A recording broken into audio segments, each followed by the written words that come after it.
Sophie Soudan.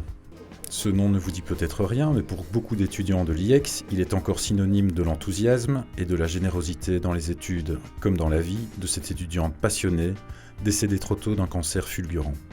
Sous l'impulsion de Pierre Outmans, administrateur de Clara Productions SBL, une bourse à projet a été créée pour lui rendre le meilleur hommage possible.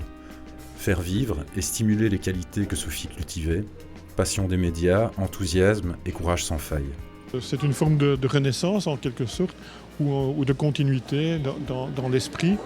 Et je crois que ça c'est bien. Et il y a tellement de drames dans le monde, dans la vie, que donner un peu de sentiment de bonheur et d'espoir, c'est très important.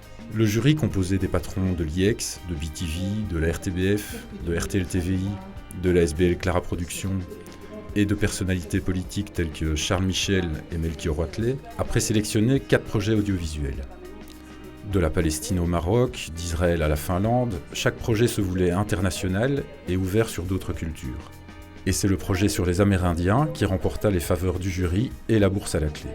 Notre projet, c'est d'essayer de comprendre comment les Amérindiens vivant au Canada, qui ont enfin la chance d'avoir accès à l'espace médiatique, comment est-ce qu'ils se réapproprient les outils qu'ils ont à disposition pour pouvoir se réapproprier leur image médiatique, justement, qui souffre de beaucoup de stéréotypes. On s'est dit que c'était un projet qu'on avait vraiment sur le cœur et qu'on voulait vraiment effectuer. Maintenant, le coup de pouce de cette fondation nous aide à réaliser le projet de façon optimale. C'est notre dernière chance de faire un projet qui nous tient vraiment à cœur et qui vient de nous, quoi. C'est pas comme si on travaillait déjà pour un média ou un autre. Donc là, c'est vraiment notre sujet, le nôtre, quoi, à nous.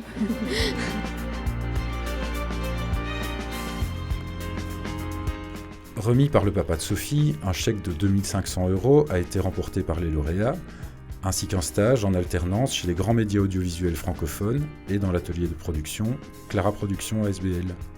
Au vu du succès de cette première édition, nul doute que la bourse Sophie Soudan 2014 sera encore l'occasion de porter des projets audiovisuels passionnants et passionnés, comme l'était Sophie.